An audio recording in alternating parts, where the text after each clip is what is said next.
Ladies and gentlemen, we now come to the third part of today's ITB virtual convention. After having looked at the most important up-to-date data of the general development of demand from Statista, and after having examined the business travel segment with the German Business Travel Association, VDR, we now will turn to the third topic, destination demand and choice for global travelers, tectonic destination shift in times of COVID-19. First of all, we are interested in your opinion on this topic. So now we want to give you again the opportunity to vote on Slido. In a few seconds, you will see the question. And the question is, to which destinations will tourists travel when COVID-19 is overcome? And you have two options for answer. Option number one is to the same destination as before COVID-19. This is a back to normal scenario, so to speak. And option two, to which destinations that are newly appreciated due to COVID-19. This is a new normal scenario, so to speak. So please, ladies and gentlemen, vote now if you haven't done yet. And now what we see, there will be a new normality because 76% of you say travelers in the future will go to destinations that are newly appreciated due to COVID-19. We will have a new normal scenario according to your opinion. I will hand over now to our next speaker, Dr. David Ermen.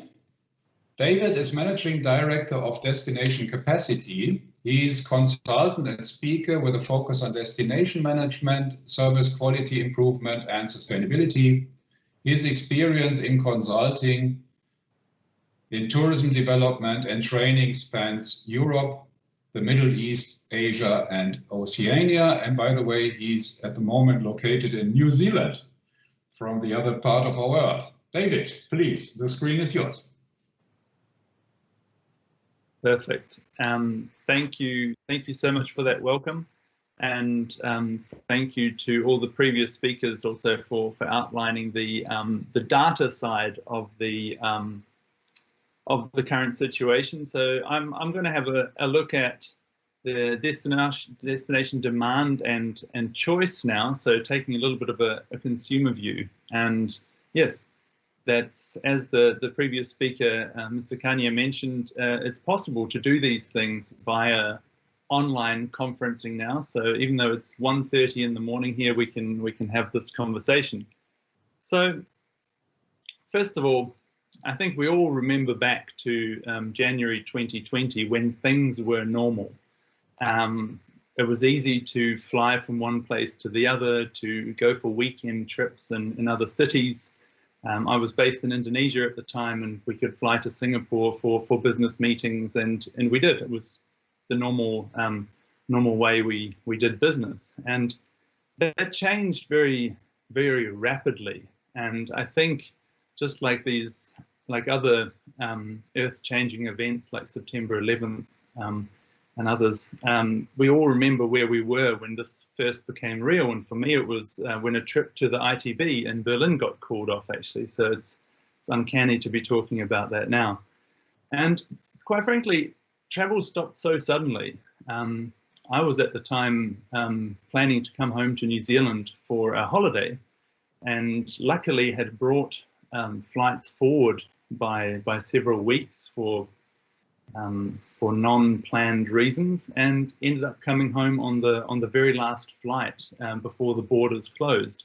So that was quite lucky, and I think it really caught a lot of people out how quickly travel stopped and how quickly consumer behavior changed. We went from these freewheeling globetrotters to really being stuck inside. To being locked down in, I think, all parts of the world now have had at least a period of lockdown to one degree or another. And this is where we sat there and we hoped for things to go back to the way they were. And the longer these lockdowns and these situations carried on, the more maybe disheartened people got, the more we thought, if you look at the statistics on how long people thought this was going to take to return to normal, every time it's asked now, that time horizon seems to be pushed out, because a lot of the assumptions that it would be back to normal by middle of the year, by September, have now proven untrue. So I think people are getting more realistic that this is here to stay and that we're not going back to where we were. There have been some efforts to reopen, both in Europe and in New Zealand and Australia and in different places around Asia, but quite tentatively at the moment, because those that have opened too quickly have had case numbers rise again, and maybe people let their guard down, or as in this picture, let their masks down too soon, and that sort of dampened people's confidence. Even here in New Zealand, we've just had to go into another round of lockdowns, especially in Auckland. Australia, who were dealing with this very well, had big resurgences in Victoria and in other places. So you shouldn't count your chickens too early, and really make sure that things are safe before opening up. So I think this will delay some of the opening. But if we're talking about the consumer side of it, basically uncertainty rules and uncertainty remains. Consumers are asking themselves, so when I travel, am I insured now? And we had that question previously on business travel, but it happens, the same thing applies to leisure travelers. Will I need to quarantine? Right, at the moment in most places there are quarantine rules on entering certain countries, even coming home to your own country. So if you've only got a few weeks to go on a holiday, anywhere where you need to quarantine is not an option for these visits. Is it safe to travel there? That seems to change on a daily basis at the moment, with countries opening up and saying that they're safe, but then 2 days later having to retract that and go back to lockdowns. Finally, will I even get a flight home? People getting stuck in places far away and having to have repatriation flights doesn't necessarily give a lot of consumer confidence. So I think for the moment that will dampen demand, all this uncertainty. So if we look at the sort of traditional consumer decision-making process from need recognition through to the experience and the review, how does this work under COVID? So at the moment, the question for business travel and for some private travel is, do we really need to travel, or can we do something closer to home? Are there other forms of entertainment or other forms of escape from what is currently going on? Because maybe we don't even need to travel, right? So the need is out and people stop searching for that option right there and then. Then we look for options, information on destinations, on different offerings. Well, the information keeps changing at the moment, so it's kind of difficult to find a destination that fits all your needs, or if you've chosen one, to know whether the data is accurate. So perhaps the information search is where you stop your search for travel. Evaluation, sure, we can weigh up the different options, but once again, we might be acting on imperfect data, so we can't really evaluate with full knowledge. We might be able to purchase, but maybe the experience will never actually happen. A lot of airlines at the moment still have flight schedules going out several months, but then they're cancelling flights closer to the time. So even though you might be able to book a flight, there's no guarantees that those flights will actually take place. So even though you think you might be able to travel somewhere, you might not be able to. And then, well, what kind of review are you going to give this? Is it the airline's fault? Is it the hotel's fault that you couldn't go? Where are you going to place blame? So these reviews will also affect other travelers' decisions to travel. So there's a feedback loop there. And I think we're going to be, with this uncertainty, that's going to stay like that for a long time. So what does this mean for travel? Just four points here. The first, I think this crisis has changed travel forever. We might return to certain numbers that we had before, but it's going to be different. So even though, as the Slido question asked, we might go to new destinations, or we might go to the same destinations, but we might visit them differently because the consumers have changed. And first of all, the consumers will need to regain their confidence, the confidence that they can travel, confidence in the operators, confidence that the system works, that travel the way we used to is actually possible again. The operators really need to work on this balance between safety and experience, and that is tour operators, hotels, but also destinations as a whole need to ensure that when people travel again, that it's safe for them, but that they still provide a decent experience. And I think that balance is still something that a lot of operators are working on. And finally, we need policies to provide some sort of certainty. At the moment, it's too difficult for consumers to see where they need to go, where they can go, where they need to go to get information, and where they can actually travel to, because the policies, borders, etc., are just changing too quickly at the moment for anyone to make any informed decisions. So I think if we take those four into account, then the demand for travel or for experiences is still there, but I think with the current level of uncertainty, consumers are just not really sure where to go, and the choices are limited because there's just no capacity, there's no flights, and there's very few places you can actually travel to at the moment. So that's the situation we're in, and I look forward to your questions, what you think about this. Thank you. David, thank you very much for your introduction. And now I'm happy that we have a quarter of an hour time for discussion.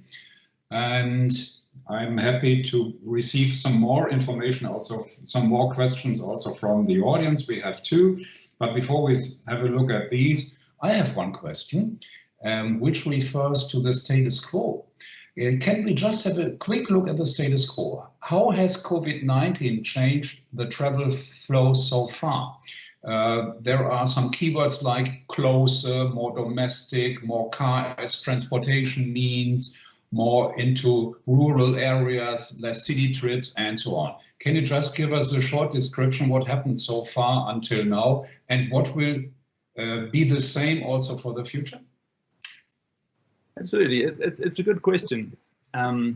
I think, for a while it just stopped, and now people have wanted to come back to traveling, and it's opened up the more domestic markets, then regionally, as people became more confident, I guess, or as borders opened, as capacity opened up again.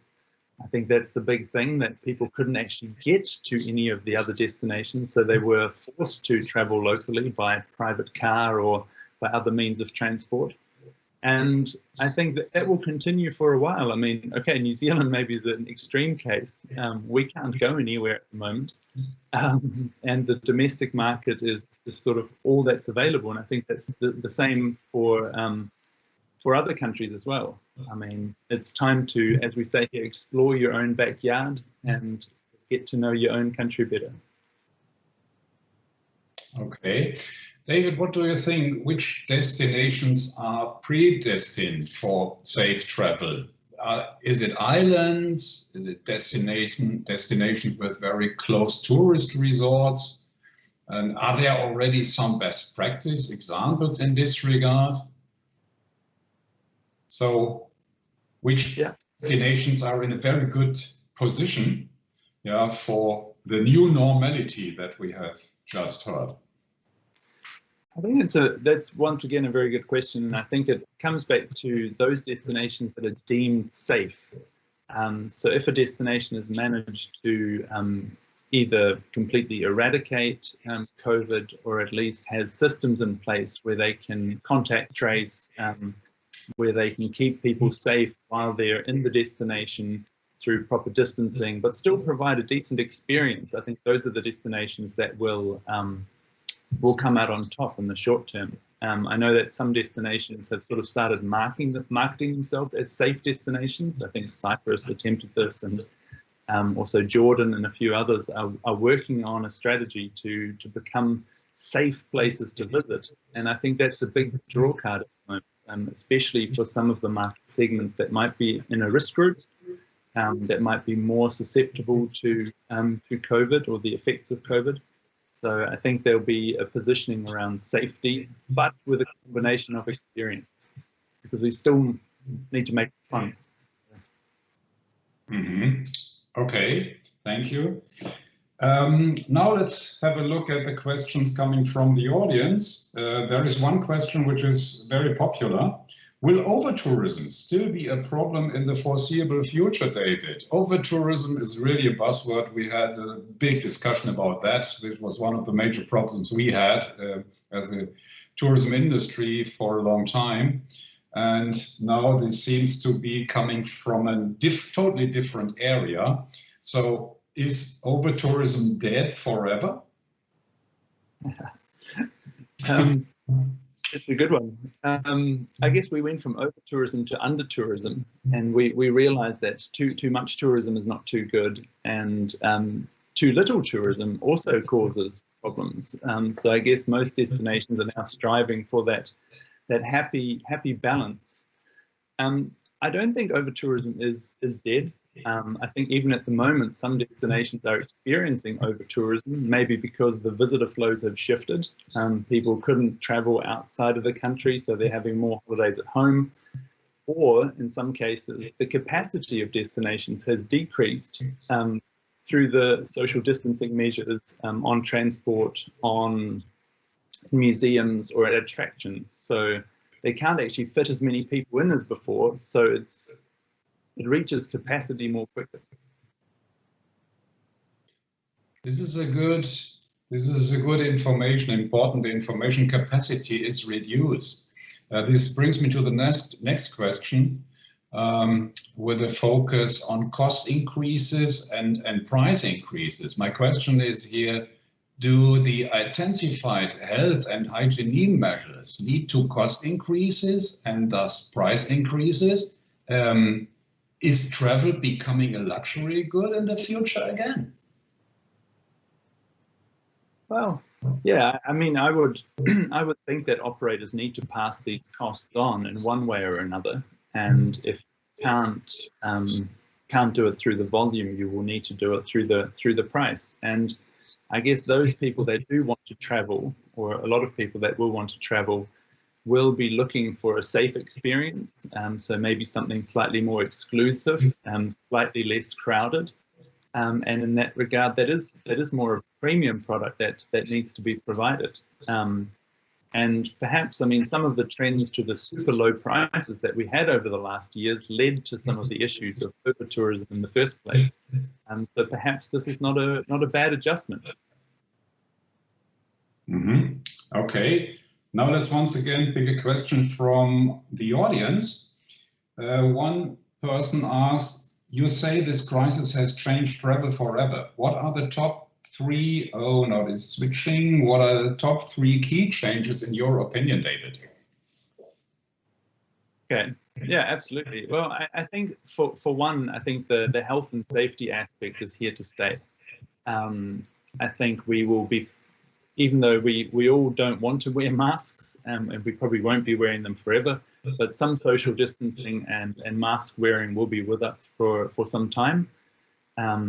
Example I gave earlier, September 11th also changed travel, and we all thought we would go back to normal safety measures at some stage, but the controls at the airports and everything stayed permanently. And I think the same will be true with this health and safety mechanisms.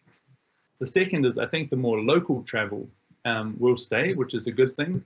People have found out that you don't need to necessarily fly far away in order to have a great experience. And I think the third, and this was something that was described in the previous discussion, Mr. Kanye, that the business travel will change.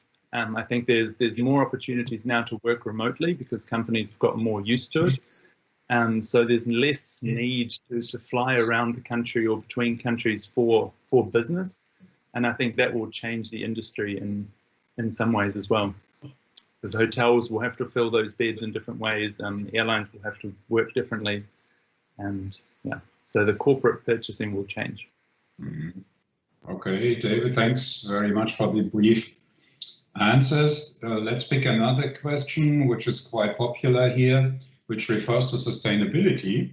What about sustainability? Since we travel less, pick closer destinations and avoid air travel, does that mean our industry will become more sustainable? We wish.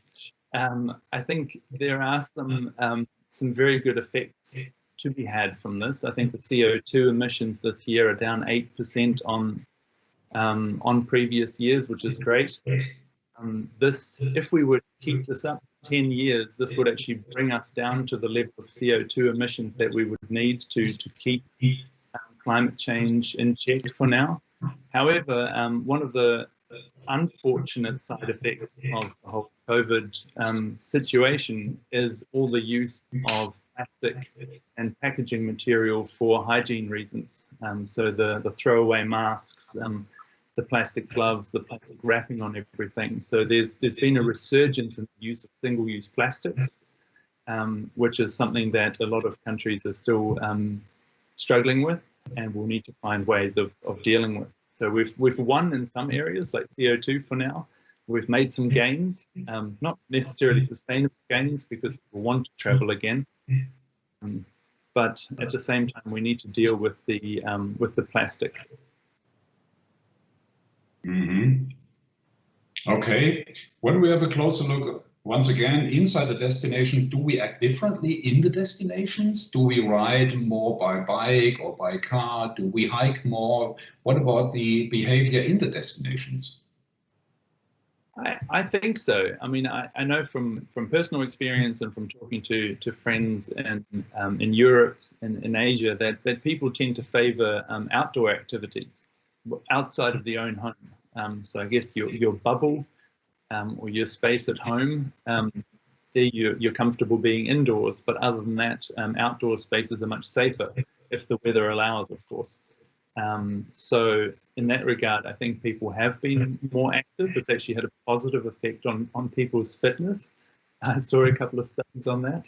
So I think people are getting out more, enjoying the outdoors because there's less, there have been some studies that there's less spread of the virus there. So people have been keeping more active and going outside. So yeah, I think it does change the activity.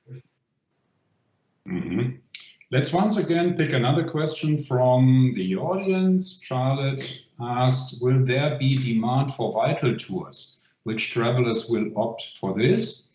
If this trend takes off, will it remain a viable option once we can travel more freely again? Sorry, I didn't understand the first word. What kind of tours? Vital tours. Vital. Like healthy. Healthy, yeah. I would assume so. I mean, I think, as I mentioned before, especially for the age group or certain people who are more susceptible to the virus, they will focus on their health more than before.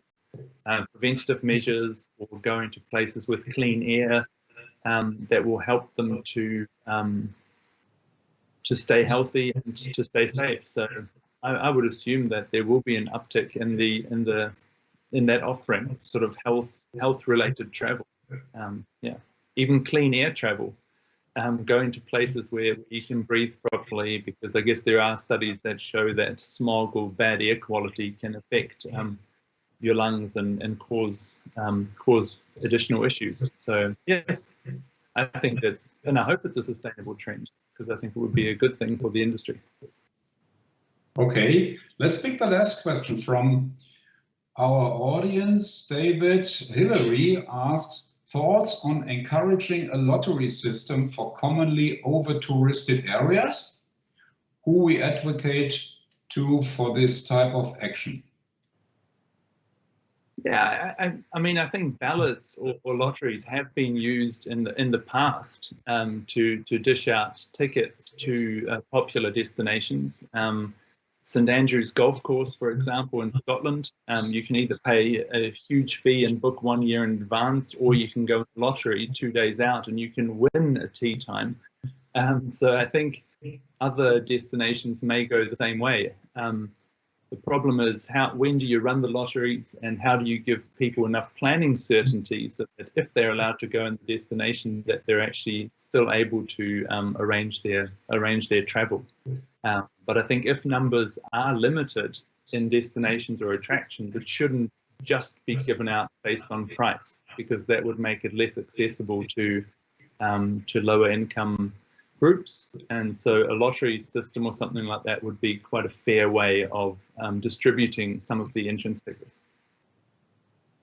Okay, David, we now must come to the end, unfortunately. So my last question would be to you also. Would you agree also with the opinion of our audience and also what we have seen from Statista that we will have a recovery in the year 23-24, roughly? I mean, I hope that there will be a recovery, but the question for me is still what will recover and what will not recover. I'm hopeful that destinations as well as travelers will have a hard think about what part of their travel pattern they might not want to recover. So perhaps by 23 or 24 we can recover the year from tourism, but not necessarily the negative side effects that it has brought us in the past.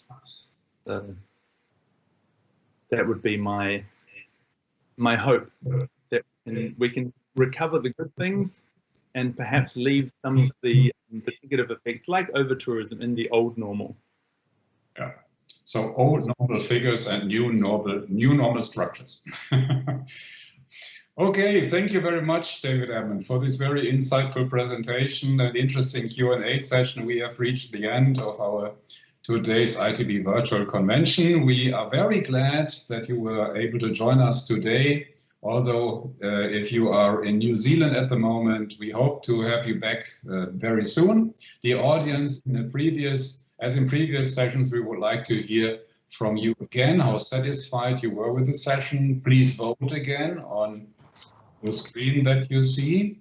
Ladies and gentlemen, dear viewers, I now thank you for your attention. I hope that you have been able to take away some suggestions and concrete ideas for your business challenges. On behalf of Messe Berlin, I would be pleased if we could welcome you again soon, either virtually or even better face-to-face. Thanks again and best wishes from Berlin.